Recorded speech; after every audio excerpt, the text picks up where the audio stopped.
I was in a Niko omilana video that never got uploaded. As in, we filmed the whole video together, and the day it was supposed to come out, it never did. Now, this is a story that I've told before on my main channel, but it's been a few years now, and I thought this time I can go into the real nitty gritty of what actually happened and some little parts of the story that I never actually mentioned. Now, if you don't know who Niko omilana is, he's a YouTuber in the UK, 8 million subscribers, one of the YouTube goats, someone that I've been watching for a very, very long time.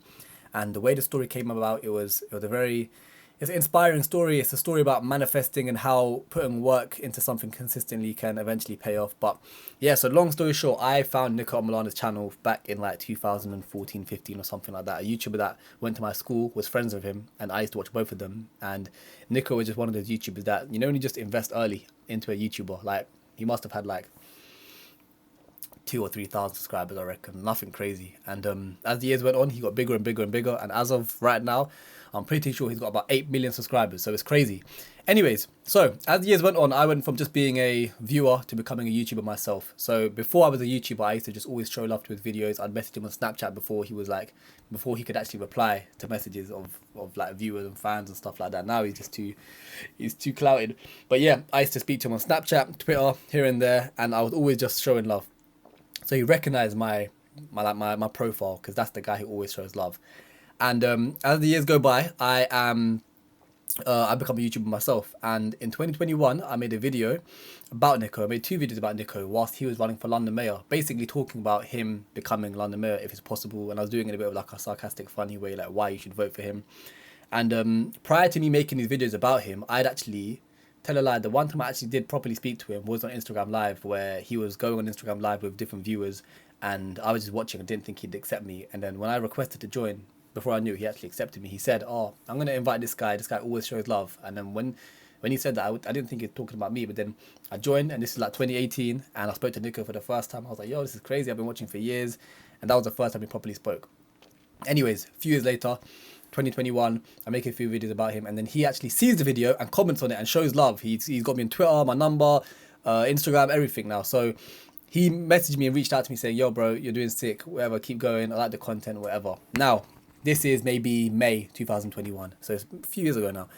Now, a few months later, it was my boy's 21st birthday, and I'd gone to Leicester to go visit him with a few of my other friends. And it was his 21st birthday, so I think there was some sort of event, some sort of uni event, maybe like I think it was like a club, yeah. And I'll be honest, I don't like going to the clubs, and I've always kind of made it a thing to, like, you know, I don't drink, don't smoke, don't go to the club, yeah.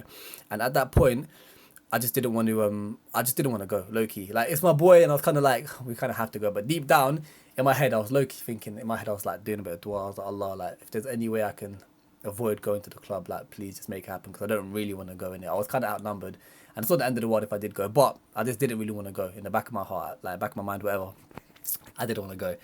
Anyways, now whilst I'm here for my boy's 21st birthday, I just arrived. Maybe it's like 9 p.m, 10 p.m. Got an Airbnb.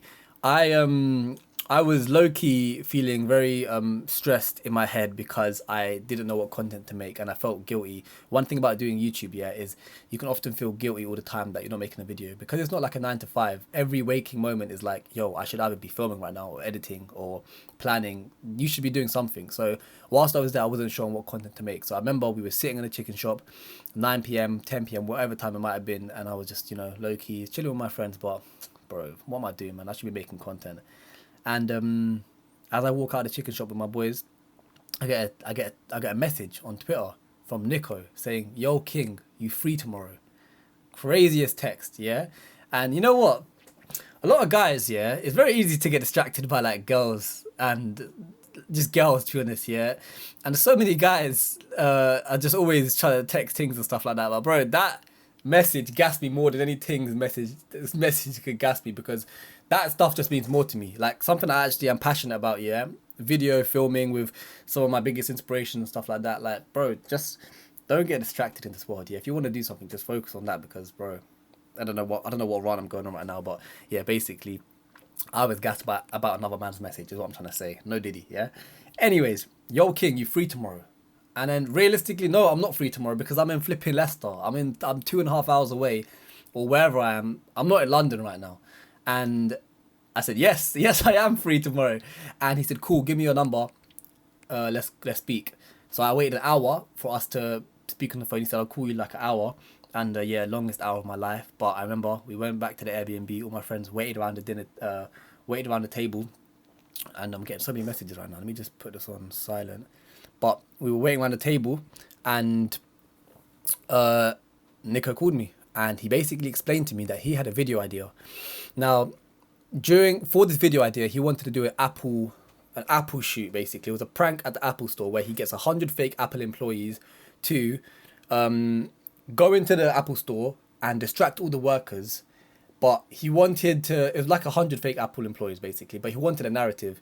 So what the narrative was for this video is that he wanted a driving force for the video to make sense. So what he wanted was a subscriber says to Niko, yo Niko, you know, I've been waiting for the new iPhone 13 for ages. I've been waiting here for hours, and like, I just haven't been able to get a phone. But if you were mayor, this wouldn't have happened. Like, you would have sorted it basically. You're the mayor, because he hadn't, you know, he didn't win the mayor election. And when he decided that he needed someone that was like a subscriber, but someone that he obviously wants to give the phone to, someone that would be good, he basically said, first person that he thought of was me, because he'd spoken to me on Instagram Live before and he'd seen my videos, and I guess he could just tell that I was, maybe just a bit genuine. That's what he basically said. So I was gassed. I was like, this is sick. This is amazing. I'd be more than down to do it. So I said to him, yep, I can do it. And my boys said to me, like, bro, obviously, yeah, go do your thing in it. This is Niko, Omilana. We understand. Go. So I left Leicester at maybe 11, 12 o'clock, drove all the way down to London. And yeah, next morning I had to go meet up with him in central London, like Regent Street or wherever. And yeah, I remember it was insane. But so I went to go visit Niko, and there was a bunch of people there. And there was, when I entered the park that everyone was told to meet up in, there was like two sides. There was like the side where all of the people who were waiting in Apple employee shirts, and there was like the other side, which was basically, let's just call it the VIP section. Yeah, Niko was there, AJ Shabil was there, King Kenny was there, and a few other people in production were there.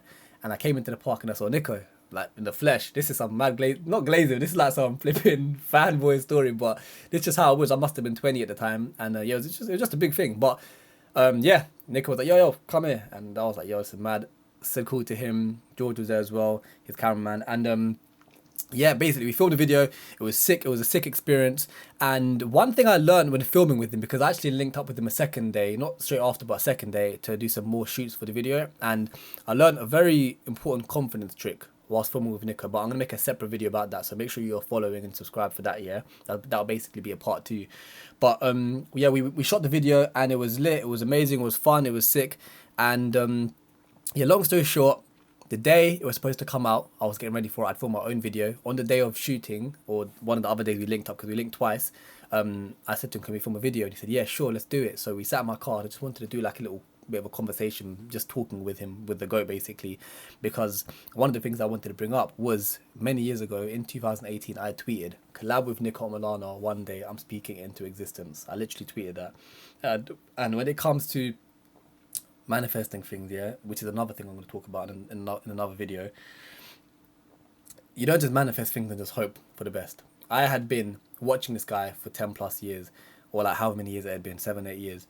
I had been sharing his videos with my mum, my sister, my friends. I'd been commenting and messaging him all the time. I became a YouTuber. I made videos about him, not on like a fanboy one, but just naturally, because I just liked his videos. These things happen when you naturally, like, you know, law of attraction, when you naturally, I don't know, like something, or there's a connection between you and something, you're just naturally going to end up meeting and your paths are going to cross. So yeah, the video, so that's just basically how it happened. And then the day it was supposed to come out, this is, by the way, another hidden fact as well, I don't think I ever really told people, is that obviously I came to link him a second time to shoot, and he actually said come to the Beta Squad house, but I never ended up coming because we changed the plans basically to link up in London instead of the Beta Squad house, because it just made more sense. So that was something I kind of like missed out on a little bit as well, but it's not that deep, and I'm gonna kind of come back to that as well. So he called me whilst I was at Jummah on a Friday prayer. Yeah, he called me. My phone was on silent, and I saw Niko texted me, and then he called me and basically said, "Yo, bro, I'm so sorry, but the video is just not coming out.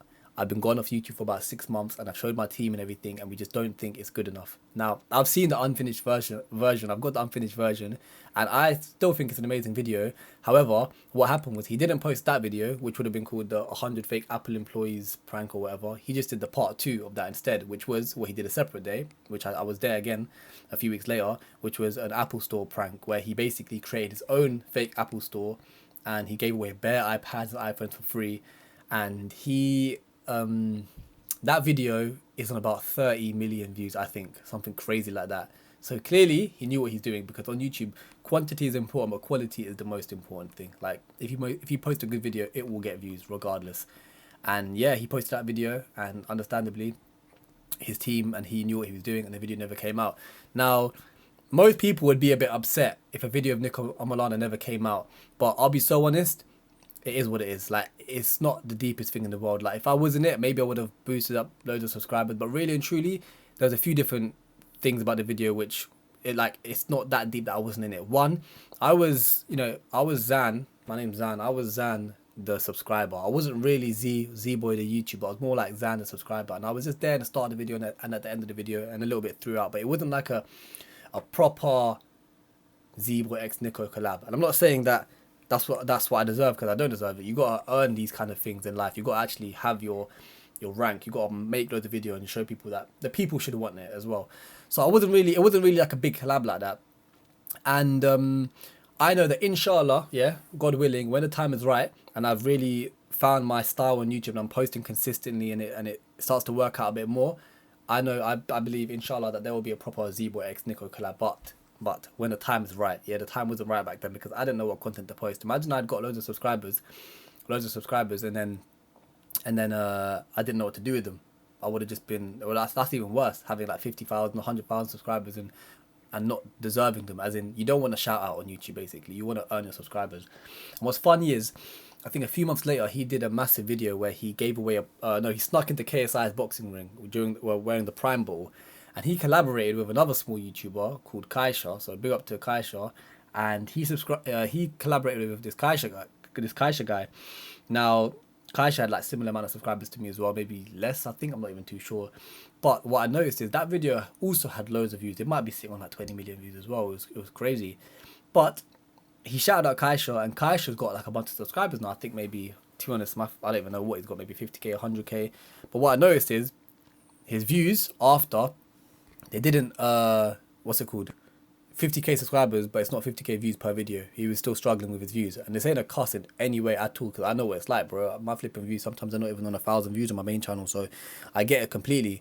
But literally the same thing happened where a small YouTuber collaborated with Niko, and then he got bare subscribers, but he wasn't able to match the requirements or cater to all his subscribers, because they had just subscribed because Niko told him to subscribe, not because he had found his proper authentic style on YouTube and he was like consistently doing it in a way where subscribers would come. Now again, it's not a cuss in any way, but I just saw what could have happened to me, so I wasn't too fussed about it. And I also thought that, you know what, when the time is right, hopefully I'll have more subscribers and Niko will have more subscribers as well. I mean, back then he had like 3 million. He's more than doubled now, so you know, it'll be more beneficial hopefully in the future. Now was there anything else I wanted to say? Not really, to be honest. That was the story of how I met Niko. And yeah, look, is it the end of the world? No. Like, I literally, I could say that, you know, I'm friends with Niko now, yeah? We've spoken here and there, not all the time, but I've got him if I ever needed to. And I got a video on my own channel, and people know that that link up happened. And, you know, some people might be sitting there crying, saying, oh, I never got a video of him, I never got a video of him. Well, I got a video of him on my main channel. And, bro, like, it's just one YouTuber at the end of the day. Do you know what I mean? Like, there's plenty of YouTubers. You're supposed to, you know, you're not just supposed to depend on one person. You're supposed to be able to get through and succeed on this YouTube thing, or however, whatever game you're in, not depending on anyone. But it was an amazing experience. It was sick, and I learned a powerful confidence trick when I was filming with him in the middle of Regent Street or Oxford Street in London. And I'm going to talk about that in my next video. But if you did find this story interesting, let me know your thoughts. Please let me know. But yeah, I think the most powerful thing was the fact that I really just did not want to go to the club that night. I just didn't want to go. I was not feeling it. And I said to God, I was like, Allah, please, just anything, just pull me out. I don't want to go in it. And imagine, the one thing that pulled me out was linking up with Niko omilana. I could have never imagined something like that. But anyways, subscribe for part 2, and I hope you enjoyed.